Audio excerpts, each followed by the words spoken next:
નમસ્કાર દર્શક મિત્રો, ટુ ધ પોઈન્ટમાં આપ સૌનું સ્વાગત છે. આપની સાથે હું છું શિવમ.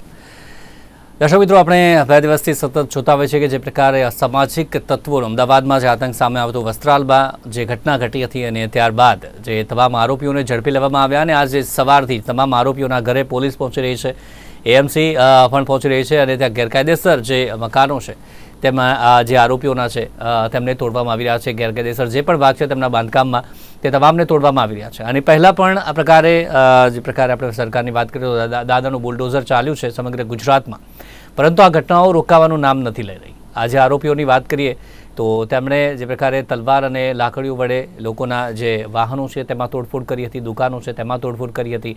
આવતા જતા જે લોકો છે તેમને પણ નુકસાન પહોંચાડ્યું હતું. 2 થી 3 લોકો જે હોસ્પિટલમાં પણ દાખલ કરવામાં આવ્યા હતા. ત્યારબાદ આરોપીઓને ઝડપી પાડવામાં આવ્યા અને તેમની દંડાવાળી પણ કરવામાં આવી, સરઘસ કાઢવામાં આવ્યું, જાહેરમાં માફી મંગાવવામાં આવી અને અત્યારે પણ તેમના ઘરે તે લોકોને લઈ જઈને તમામની હાજરીમાં તેમની દંડાવાળી કરવામાં આવે છે અને તે તમામ લોકો માફી પણ માંગે છે કે આગળથી હવે આવું નહીં કરીએ. પરંતુ આ ઘટનાઓ કે જે રોકાવાનું નામ નથી લઈ રહી.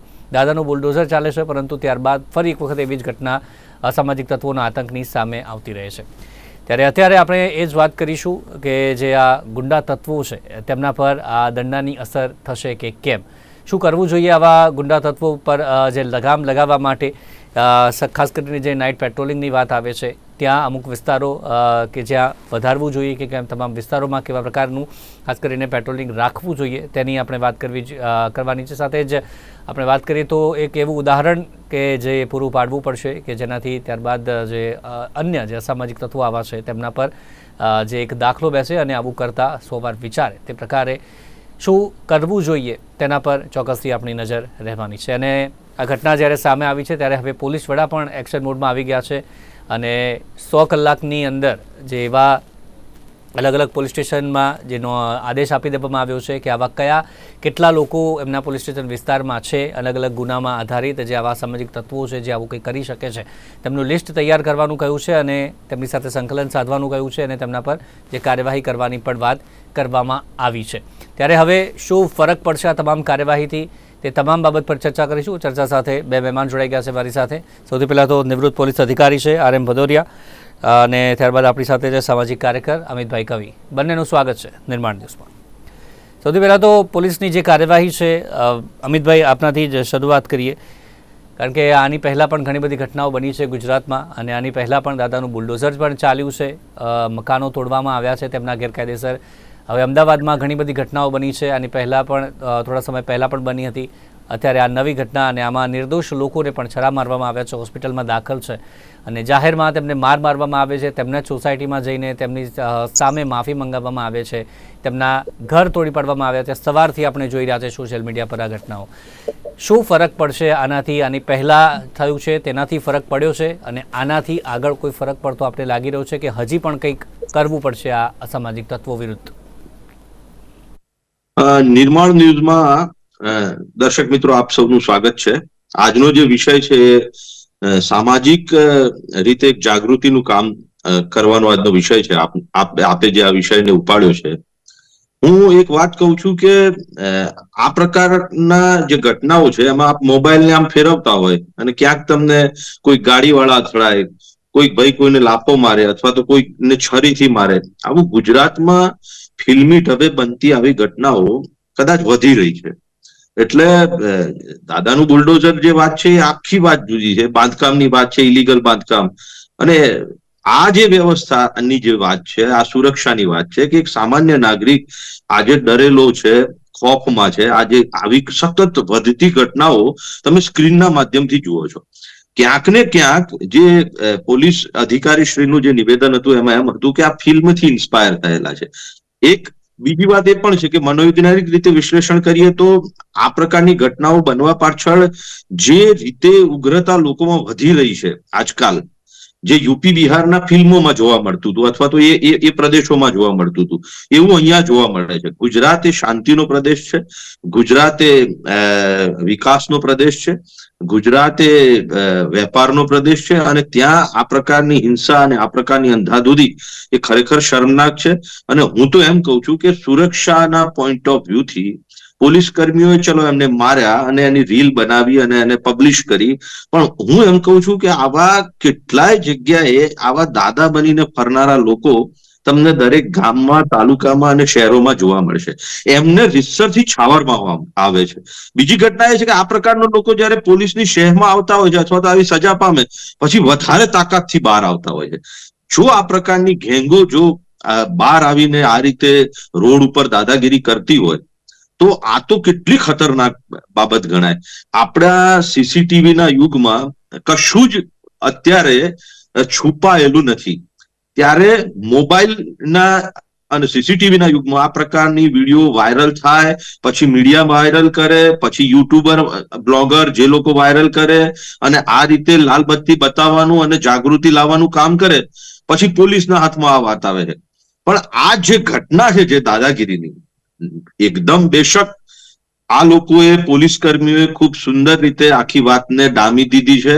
પણ જે રીતે ભય અને ખોફનો જે આખો માહોલ ઉભો થયો છે, આવા ઘણા સ્લીપર સેલ આવા ગુજરાતમાં છુપાયેલા છે. આવી ઘટનાઓ બનતી હોય છે. એ આ જે મિલીભગત છે રાજનેતાઓ સાથેની, પોલીસ સાથેની, અને એમને એવી જો એવો કેફ હોય કે હું આ વિસ્તારનો દાદા છું અને હું અહીં ફલાણા પોલીસ સ્ટેશનમાં 5 દિવસ રોકાઈને આવ્યો છું. અને આપણા લોકોની એક ફિતરત છે, આપણા લોકોની એક ખાસિયત છે કે આપણે આ પ્રકારના લોકોને વધારે આપણે મોટા કરીએ છીએ. અને એમાં ફિલ્મો પણ એવી આજકાલ જે રીતે સતત આ રીતની ફિલ્મો પ્રકાશિત થઈ રહી છે, પણ ફિલ્મો આખો જુદો વિષય છે અને એમાંથી શું લેવું શું ના લેવું એ જુદી વાત છે. પણ આ એક ખતરનાક ઘટના કાલે જોવા મળી અને એમાં જે નિર્દોષ લોકો ઉપર આ લોકોએ જે આતંક મચાવ્યો એ શર્મજનક છે. અત્યાર સુધી આવી ઘટનાઓ બની છે અને પોલીસે કાર્યવાહી પણ કરી છે, શોધી પણ લેશે ગણતરીના કલાકોમાં, તમામને શોધી પણ લીધા, દંડાવાળી પણ કરી. આપે પણ ઘણા બધા દ્રશ્યો જોયા હશે. આ કામગીરીને કઈ રીતે આપ જોઈ રહ્યા છો અત્યાર સુધી? તો જોવા જાવ તો આ બહુ સારી કામગીરી છે અને આમ કરવાથી જે નવા નિષ્ણાત ગુનેગારો હોય કે જૂના ગુનેગારો હોય એમને ધ્યાન ઉપર આવે કે જો આમાં લોકો આવું કોઈ કૃત્ય કરીશું જેના કારણે લોકો પરેશાન થશે અને પોલીસ સુધી ફરિયાદ જશે, પોલીસ આપણા ઉપર આવું એક્શન લેશે. ખાસ કરીને જે લોકો જ્યાં રહેતા હોય ત્યાં પોતાના દાદા સમજતા હોય, જ્યાં પોતે બોસિઝમ ચલાવતા હોય છે, એ જ વિસ્તારમાં જો એની સાથે આ રીતે પોલીસે કડક હાથે કામ લે અને એને બરાબર મેથી પાક આપે અને જો એ લોકો ગેરકાયદેસર મકાનોમાં રહેતા હોય તો એ જો મકાન તોડી પાડવામાં આવે એના કારણે એને અને એના પરિવારવાળાને પણ ખબર તો પડે કે ભાઈ જો આપણે અથવા આપણા છોકરાઓ આ રીતે કોઈ ગુનો કરશે કે લોકોને પરેશાન કરશે તો આપણે ભોગવવાનો વારો આવશે. જેથી જે નવા નિશાળિયા હોય કે જૂના જેવા ગુનેગારો હોય એ આવું કૃત્ય જાહેરમાં કરતા વિચાર કરશે. તેથી પોલીસનું આ પગલું ખરેખર સરાહનીય છે. પણ દરેક વસ્તુ જોવાની હોય છે. પોલીસને ઘણી મર્યાદાઓ હોય છે. ઘણી વખત એવું પણ થતું હોય છે કે પોલીસે આવા લોકોને સજા પણ આપે છે. જો કે આ કાર્યવાહીમાં તો મેઇન કામ તો મ્યુનિસિપલ કોર્પોરેશન વાળાએ કરેલું હશે, જેમાં એ લોકોએ આ જે મકાન ગેરકાયદેસર હતા એ બધું એની પરીક્ષણ કરીને પોલીસને સાથે રાખીને એવા જે ગુનેગારો હતા, જે લોકોના મકાન ખોટી રીતે બનાવેલા હતા અથવા જે પરમિશન વગર બનાવવામાં આવ્યા હતા કે દાદાગીરી કરીને ખાલી જગ્યામાં બનાવવામાં આવ્યા હતા, પોલીસ પાર્ટીને સાથે રાખીને આવા નિર્માણને જે ધ્વસ્ત કરવામાં આવેલ છે તે ખરેખર સારું છે. ભવિષ્યમાં આ રીતે જો પોલીસને મદદથી પણ મ્યુનિસિપલ કોર્પોરેશન જે બીજા પણ લોકો છે અને ખોટું કામ કરતા હોય એને પણ આ રીતે એ લોકો મકાનો પાડશે તો એ લોકોને પણ વિચાર કરશે અને એને જોઈને જે બીજા લોકો પણ છે જે આવું કૃત્ય કરવાની ઈચ્છા ધરાવતા હોય એ લોકોને પણ સબક મળશે અને એ લોકો પણ આવી રીતે જાહેરમાં આવા કૃત્ય કરશે નહીં. ઘણી વખત પોલીસને ઘણી મર્યાદાઓ હોય છે. પોલીસ મર્યાદામાં રહીને કામ કરતી હોય છે. પોલીસ આવા ગુંડા તત્વોને ડામી દેવા માટે ખૂબ સક્ષમ પણ છે, ડામી પણ શકે છે. એ ક્યાંક ને ક્યાંક અમુક મર્યાદા આવી જતી હોય છે, કેમ કે કાયદાની દ્રષ્ટિએ આ રીતે જાહેરમાં મારી શકાય નહીં અથવા મારીએ તો કોઈ ગુનામાં પકડીએ અને કોર્ટમાં રજૂ કરીએ તો કોર્ટ પણ એનું ધ્યાન આપે છે કે ભાઈ કોઈ એને મારવામાં આવેલ નથી, એને ઈજા તો થયેલ નથી. કોર્ટમાં જો પોલીસ ફરિયાદ કરવામાં આવે, પોલીસ વિરુદ્ધ આવી રીતે નામદાર કોર્ટ જેને ઈજા થયેલી હોય એને દવાખાનામાં મોકલે છે, એની સારવાર કરાવે છે અને પોલીસ ઉપર એક્શન લેતી હોય છે. ઘણી વખત આમાં હાઈકોર્ટ પણ શું મોટો રીતે ધ્યાન ઉપર રાખીને આવી ઇન્કવાયરીઓ આપી દેતી હોય છે. જેના કારણે શું થાય છે કે આવી જે પોલીસ ઉપરથી જે ઇન્કવાયરીઓ આવતી હોય તો ઉપરથી જે આ રીતે કોર્ટ દ્વારા કે માનવ અધિકાર દ્વારા જયારે ઇન્કવાયરી આવે એ પોલીસને પ્રમુખ મર્યાદા હોય છે, જેના કારણે જાહેરમાં આવું કરતા વિચાર કરે છે. ઘણી વખત એના કારણે એને સસ્પેન્ડ પણ કરવામાં આવે છે, એને ગુનાઓ પણ દાખલ કરવામાં આવે છે, જેના કારણે પોલીસ કડકાઈથી કામ કરી શકતી નથી. અને જો આવા લોકોને જાહેરમાં મારવામાં આવે તો એની ઇમ્પેક્ટ સારી થાય છે. અને એ જ રીતે જો એ લોકોને પોલીસ સ્ટેશનની અંદર જ્યાં સીસીટીવી કેમેરા ન હોય ત્યાં મારવામાં આવે તો જ્યાં માર ખાનાર ગુનેગાર છે એને જ ખબર હોય છે, પણ જાહેરમાં જે ભૂગતા ગુનેગારો હોય કે બીજા લોકો હોય એના ઉપર એની અસર પડતી નથી. તો ખરેખર આ કામગીરી સારી છે. આ રીતે સતત કામગીરી ચાલુ રહે. પણ આવા ટાઈમમાં જો આવું કોઈ કૃત્ય પોલીસ દ્વારા કોઈ ગુનેગાર સામે કરવામાં આવે, એની સામે જયારે નામદાર કોર્ટો છે અને જે માનવ અધિકાર પંચ છે કે ઉપરી કોર્ટો છે એ પણ થોડું આંખ આડા કાન કરે તો સમાજ માટે સારું રહેશે. અને એ માટે છે ને આવું જો કૃત્ય ચાલુ રહેશે તો જે નવા ગુનાઓ બનવાના ભવિષ્યમાં હશે એ બધા અટકશે, એવું મારું માનવું છે. જી, અને એક સવાલ એ પણ થાય, જે હમણાં પણ અમિતભાઈ પણ જણાવી કે ક્યાંક સાઠગાંઠ પણ પોલીસ પણ આવા જે મોટા જે ગુંડા તત્વો છે, આ તો જે પકડાયા આમાં પણ 2 જે ગેંગ હતી તેમનું વોર હતું, જે સંગ્રામ અને સામે અન્ય એક વ્યક્તિ હતો તેની વાત કરીએ. આ સિવાય અન્ય જે મોટી ગેંગો છે તે પણ ક્યાંક ને ક્યાંક તેમને પણ કાયદાનો કોઈ ડર નથી. પોલીસ સ્ટેશનમાં જશે તો થોડા દિવસમાં છૂટી જશે. પોલીસ ક્યાંક ને ક્યાંક અમુક આવા જે મોટા ગુંડા તત્વોને છાવરી રહી છે. આ જે સવાલો ઉઠી રહ્યા છે, આમાં આને લઈને આપનું શું માનવું છે? કારણ કે અત્યારે જે આદેશ કરવામાં આવ્યો છે પોલીસ વડા દ્વારા કે 100 કલાકની અંદર તમામ જે આરોપીઓ છે તેમનું લિસ્ટ કાઢવામાં આવે અને અત્યારે કાર્યવાહી કરશે, આવું જ રેગ્યુલર જો કરવામાં આવે સમયાંતરે તો ક્યાંક આ ઘટનાઓ રોકી શકાય. એ વાત સાચી છે, પણ માની લો કે એમાં પણ જે પાસાના કાયદા છે કે જે બીજા જે અટકાયતી પગલાના કાયદાઓ છે એની મર્યાદામાં જો ગુનાઓ આવતા હોય તો જ પોલીસ તેનો એક્શન લઈ શકે છે. કે એને માન લો જૂના ગુના કેટલા વર્ષો પહેલા કરેલા હોય એના ઉપરથી નામદાર કોર્ટ પણ આમાંથી આપણે જો ફરિયાદ મૂકીએ એના ઉપર પાસાની કે ગુંડાધારાની કે બીજી રીતે તડીપારની, તો આમાં એવું હોય છે કે જ્યાં ડિસ્ટ્રિક્ટ એરિયા છે, માન લો આપણા ગુજરાત રાજ્યમાં 4 એરિયા કમિશનરના છે, અમદાવાદ, બરોડા, રાજકોટ અને સુરત. ત્યાં જેટલા પણ પોલીસ કમિશનર છે એની પાસે ડિસ્ટ્રિક્ટ મેજિસ્ટ્રેટના પણ પાવર છે. એ સિવાય જે બાકીના 28 જિલ્લાઓ જેટલા વધે છે આપણા ગુજરાત રાજ્યમાં, એ જિલ્લાઓમાં ડીએસપી સિવાય કલેક્ટર પણ હોય છે. ત્યાં પોલીસ ખાતું ફરિયાદ મૂકે આવા ગુંડા તત્વો ઉપર, એનો પર જે તડીપારનો કે પાસાનો હુકમો કરવાનો હોય એ ડેપ્યુટી કલેક્ટર કે કલેક્ટરને કરવાનો હોય છે.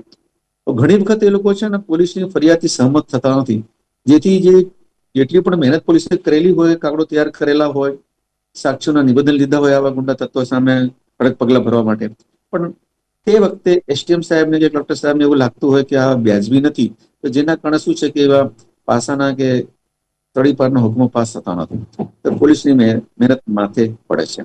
અને આવા જે તત્વો છે એ ત્યાં છે ને ફાવી જાય છે કે આપણા ઉપર આવા કોઈ એક્શન લેવામાં આવશે.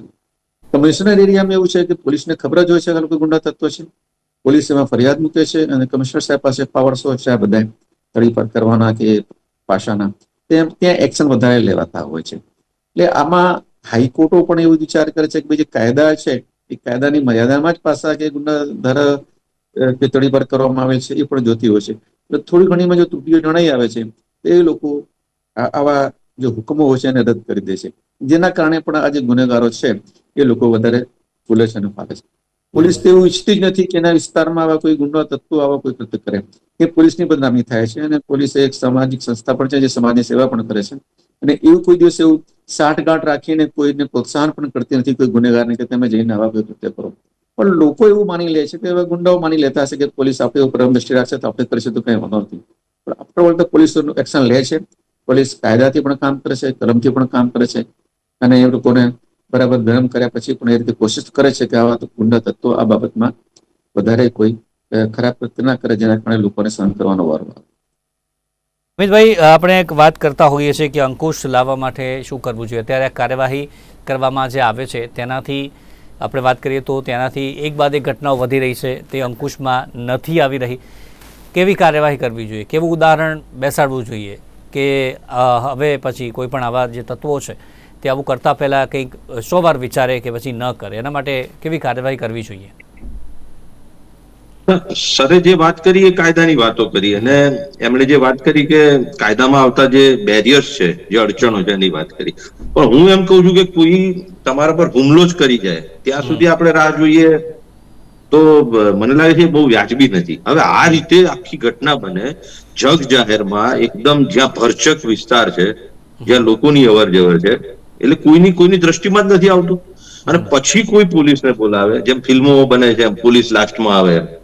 પણ હું એમ કઉ છું કે પોલીસ શ્રેષ્ઠ કામ કરે છે, પોલીસનું સુરક્ષાનું કામ શ્રેષ્ઠ છે, બધું જ બરોબર. પણ આ પ્રકારની ઘટનાઓ તમે જુઓ કે પેલું સરકારશ્રીનું જે દરેક રોડ ઉપર પેલું સીસીટીવી કેમેરા મૂક્યા છે, પેલા સરસ નામ છે એનું, એના માધ્યમથી નાનામાં નાનું જો તમારી પેન પડી ગઈ હોય ને એ પણ ખબર પડી જાય કે આ જગ્યાએ પેન પડી ગઈ છે. અને તમે રોડ પર હોય, તમે બેલ્ટ ના બાંધ્યો હોય તો પણ ટ્રાફિકમાં એ આવી જાય છે, કેપ્ચર કરી લે છે. તો આવી ઘટનાઓ કેમ કેપ્ચર નથી થતી? અને હું તો બીજું એમ કહું કે સાહેબ, જે નિર્દોષ લોકો છે એનો શો ભાગ. આ પ્રકારના દાદાઓની કોઈ તો ઇતિહાસ રહ્યો હશે, કોઈકની જોડે મારામારી, અને આ લોકોને પકડો એટલે ખબર જ હોય કે આની જોડે આ ભાઈની આ હિસ્ટ્રી છે, આ ભાઈની આ હિસ્ટ્રી. અને પાછા આ લોકો આ પ્રકારે હિરોઇઝમ કરતા જ હોય. તમે શેરીમાં જુઓ, સોસાયટીમાં જુઓ, આ પ્રકારના ખાસ પ્રકારના વ્યક્તિત્વ વાળા આ લોકો જે એકદમ કશું કરતા ના હોય, 2-3 જણને આ રીતે મારામારી કરી હોય, પછી આ રીતે ક્યાંક એમને સજા પણ થઈ હોય. અને પણ ત્યાં કેવી ફિલોસોફી છે કે સજા થઈને આયા પછી એ વ્યક્તિ વધારે તાકાતથી સફળ અને સશક્ત બની જાય છે. એટલે આપણા ત્યાં લોકો એવા છે કે યાર આનાથી દૂર સારા, આનાથી દૂર સારા. અને જો સાહેબ આવડી મોટી ગેંગો જો ચાલતી હોય, સ્લીપર સેલ ચાલતા હોય, તો એ કેટલી ખતરનાક બાબત છે કે જેણે આ રીતે દાદાગીરી કરી, મારામારી કરી, અને એક બિચારો પાણીપુરી વાળો જે સામાન્ય રોજગારી પ્રાપ્ત કરી રહ્યો છે, એની સાથે આની ઘટના. એટલે આ ખરેખર કોઈ રીતે આને એ કરવાની જરૂર નથી. અને હા, જે રીતે આજકાલ પ્રચલિત શબ્દ છે વરઘોડો, બધાને જે આપણે બધાને સજા આપવાની જે પદ્ધતિ છે, બરોબર છે. પણ કાયદો જે રીતે તમે આ બધા બીજા અરેબિયન કન્ટ્રીઝમાં જે રીતના કાયદાઓ છે એ પ્રકારે ફરીથી કોઈ આ પ્રકારનો ગુનો જ ના કરે.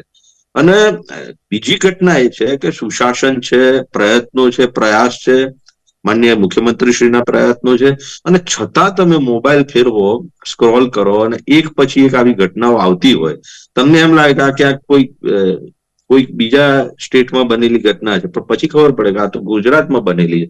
આ પ્રકારના 2 યુવાનોએ ગુજરાતમાં અકસ્માત કર્યો, આ પ્રકારની મારામારી વસ્ત્રાલમાં કરી.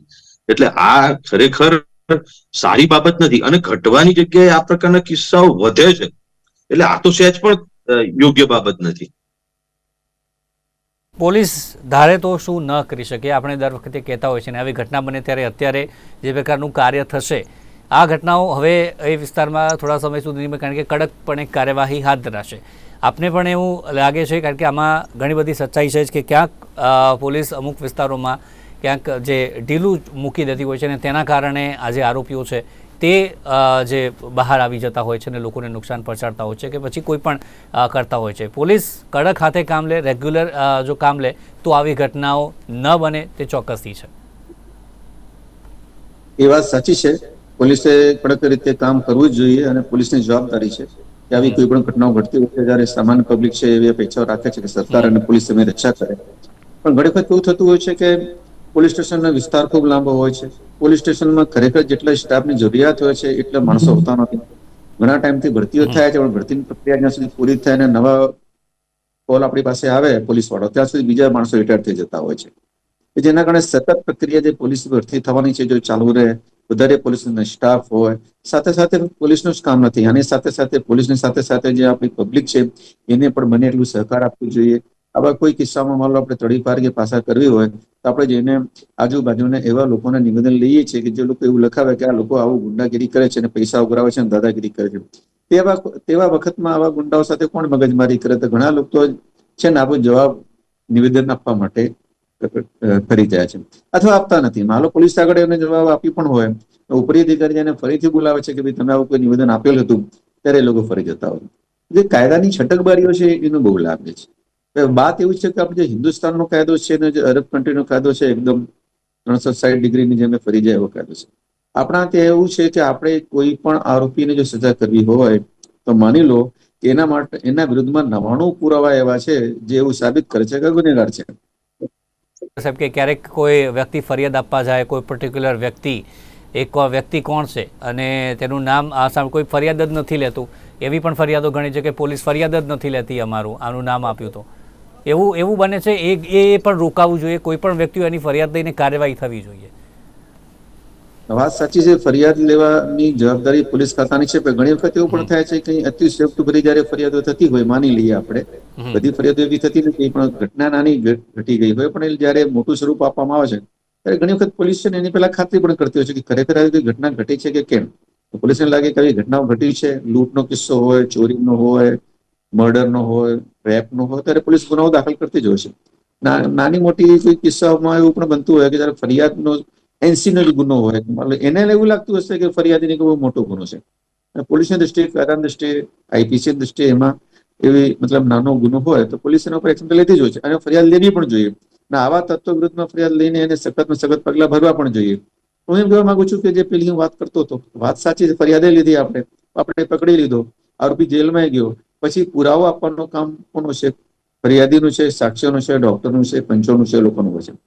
આવા લોકો જયારે ખરેખર જુબાની આપવા જાય છે ત્યારે પોલીસ અને સરકારી વકીલો ઈચ્છે છે કે આ લોકો એવી ફરિયાદ પ્રમાણે જુબાની આપે જેથી લોકો સજા થાય. કોઈને કોઈ કારણસર કાં લોકો સમાધાન કરી લેતા હોય છે, બીકના કારણે પણ એ લોકો ફરી જતા હોય છે, તો કોર્ટનો પેલો નિર્દોષ છૂટી જાય છે. આવી પ્રક્રિયા જો વારંવાર ચાલુ રહે તો ગુનેગારને ખબર છે કે આપણું કંઈ થવાનું નથી. તો તે વખતે અમારા જે શહેરીજનો છે એની પણ જવાબદારી છે કે બધા ભેગા થઈને આવા જે કૃત્યો કરનાર લોકો છે એની સામે જો પરફેક્ટ જુબાની નામદાર કોર્ટમાં આપે તો એ લોકો એક્શન લેવામાં આવે અને સજા પણ થાય. તો પાછી વાત હું એમ કહેવા માંગતો હતો કે જે અગાઉ મેં કીધું કે આપણો જો કાયદો છે એમાં માની લો કે કોઈ પણ આરોપીને આરોપ સાબિત કરવા માટે 99 પુરાવા એવા છે જે એને સાબિત કરી શકાય ગુનેગાર છે, પણ એક પુરાવો એવો હોય જેમાં એવું સાબિત થતું હોય કે શંકાસ્પદ હોય તો એ આરોપી છૂટી જતો હોય. એની સામે જે અરબ કન્ટ્રીની કે મુસ્લિમ કન્ટ્રીની જો આપણે વાત કરતા હોઈએ ત્યાં માની લો કે એક જ પુરાવો એના વિરુદ્ધમાં હોય, પણ 99 પુરાવા એવા કે જે ડાઉટફુલ હોય, શંકાસ્પદ હોતો હોય ત્યાં સજા થતી હોય છે. તો જ્યાં સજાનું પ્રમાણ સખત થાય છે એટલા માટે ત્યાં ગુનાઓ ઓછા થાય છે, પણ આપણા ત્યાં છટકબારીઓ વધારે છે ને આપણે ત્યાં લાભો વધારે મળે છે આરોપીઓને, જેના કારણે પણ આરોપીઓ છે ને બિંદાસ થઈ જાય છે. કોર્ટમાં જે કેસો એટલો બધો ભરાવો છે કે નામદાર કોર્ટમાં ઝડપી કેસોનો નિકાલ પણ થતું નથી. ઘણી વખત ફરિયાદી હાજર હોય તો જજ સાહેબ રજા પર હોય કે સરકારી વકીલ રજા પર હોય કે પોલીસ વાળો રજા પર હોય કે પેલો અરજી આપી દે કે અમારે આજે નથી ચલાવવું. આમ કરતા કરતા ખાસો ટાઈમ થઈ જાય, એના કારણે પણ ઘણી વખત એવું પણ થતું હશે ડિલે થાય જસ્ટિસમાં, એના કારણે પણ ન્યાય મળતું નથી, આવા ગુનેગારો બેફામ થઈ જાય છે. આ લોકોનું વીક ફક્ત અને ફક્ત પોલીસ ખાતાની હોય છે. અમિતભાઈ, છટકબારીમાં બધું જ આવી જાય છે, સાંઠગાંઠ હોય કે પછી અને કોઈ એ પણ વસ્તુ, શિવમભાઈ તમામ એ વસ્તુ વાત આવી સરની જતી વાત હોય બહુ છે. સરસ છે. આ ખૂબ જ આપણે મહત્વનું છે રોકાવું. જી, એટલે હું એ જ વાત કહું, સરે બહુ સરસ વાત કરી કે આ જુબાની આપવાની સાક્ષીઓની જે તૈયારી જે છે ને, આપણું ગુજરાતી જે હોય ને, આમ ગુજરાતી બહુ સર્વસામાન્ય રીતે બહુ ભીરું, ડરપોક અને બહુ સહજ વ્યક્તિ છે, એને બીજી બધી પળોજણમાં પડવું નથી. અત્યારે લોકોની ફિતરત કેવી છે કે મારું શું ને મારે શું, અને આજકાલ જે આ પ્રકારના જે ઘટનાઓ બનતી હોય છે એમાં લોકો ફોન કરવાથી, જુબાની આપવાથી, તમે જુઓ રસ્તા પર કોઈ અકસ્માત થતો હોય તો દૂર ભાગી જાય. એટલે આ તો એક જુદી જ આપણે દેશમાં જીવી રહ્યા છીએ, પણ ગુજરાત છે ને એ અન્ય રાજ્યો કરતા શાંત અને સલામત છે વર્ષોથી. એમાં કોઈ રાજકીય વાત નથી, પણ આપણું જે ઇનબિલ્ટ જે આપણું મનોવિજ્ઞાન છે ને, આપણા જીવનશૈલીનું, એ બહુ સાદગી પરસ છે. આપણે આ બધી વાતોમાં પડતા નથી. અને અન્ય રાજ્યોમાં હિન્દી બેલ્ટના લોકો જેટલા ઉગ્રતા સાથે રિએક્ટ કરતા હોય છે એટલે ગુજરાતીઓ આપણે કરતા નથી. તમે જોજો ગાડી ક્યાંક અથડાઈ જાય તો પણ આ જે નાલાયક લોકો છે, જે લોકોએ 10 લોકોએ જે પોતાના બાપની પેઢી સમજીને જે રીતે તાકાતથી આ રીતે તલવારો લઈને, હોકી લઈને ગમે ત્યાં નીકળતા હોય સાહેબ, એના માટે પોલીસને સલામ છે, નામદાર ગુજરાત સરકારને સલામ છે, એના જે પ્રયાસો છે. હું એમ કહું છું કે જાતિ જ્ઞાતિના ઝઘડાઓ ના થવા જોઈએ, કોઈ ખોટો વ્યક્તિ દંડાવો ના જોઈએ. પોલીસે સક્ષમ રીતે કામગીરી કરી છે, એના પ્રમાણો પણ છે. આ નિર્માણ ન્યૂઝે જે રીતે આ પ્રશ્નને ઉપાડ્યો છે શ્રેષ્ઠ છે, પણ આપના સ્ક્રીનના માધ્યમથી આજે એ વાતને 100% પ્રતિસાદ મળી રહ્યો છે કે આવા નાલાયકોને એમના પગ ભાગી નાખવા જોઈએ, એમને અહીંયાથી એમને ટૂંકમાં કોઈ રીતે લાયક ના રાખવા જોઈએ, તો જે બીજી વાર આ રીતે હુમલા ના કરે. અને આ ગેંગ જો ચાલતી હોય ગુજરાતમાં, આપણે મેં જે વચ્ચે વાત કરતો હતો, નેત્રમ કેમેરાની વાત કરતો હતો, ગુજરાત સરકારે જે પ્રયાસ કર્યો છે નેત્રમના માધ્યમથી, તો આવા ઘણા ગુનાઓ જે થતા હોય લાઈવ પોલીસ સ્ટેશનમાં મોનિટર થતા હોય છે. એટલે એ જે થયું એ પોલીસે સક્ષમ રીતે એનો ડામવાનો પ્રયત્ન કર્યો છે. પણ આ પ્રકારના યુવાનોમાં જે અત્યારે જે ડ્રગ્સનું સેવન, દારૂનું સેવન, અને હું તો કહું છું સાયબર ક્રાઇમ જે રીતે થઈ ગયા છે, આપે યુવાનોના ફેસબુક પણ ચેક કરવા જોઈએ, વાલીઓએ પણ કરવા જોઈએ, અને એમની કઈ કઈ એક્ટિવિટીઓ છે, કોના જોડે ફરતા હોય છે, અને રાજકીય નેતાઓ પણ આ પ્રકારની પ્રવૃત્તિઓમાં લોકોને દોરતા હોય છે અને પછી એ લોકો બચાવતા હોય છે. એટલે આમાં એકલો સમાજ જવાબદાર નથી, આમાં પોલીસ પણ જવાબદાર નથી. આમાં જે સામાજિકકરણ થઈ રહ્યું હોય એનું જે બાળ માનસ જે છે, જે યુવા માનસ છે, એ પણ જવાબદાર છે. અને આ ક્રાઇમ જે છે ખતરનાક ક્રાઇમ છે, અને આ કોઈ પણ રીતે ચલાવી લેવાય એવો ક્રાઇમ નથી. ચોક્કસથી એ છે. આ જે વિડીયોઝ છે અત્યારે સોશિયલ મીડિયા પર સતત જોતા આવ્યા છે, અને અત્યારે 2 દિવસથી આ ચર્ચામાં છે, અને આ સમગ્ર ગુજરાત જોઈ રહ્યું છે.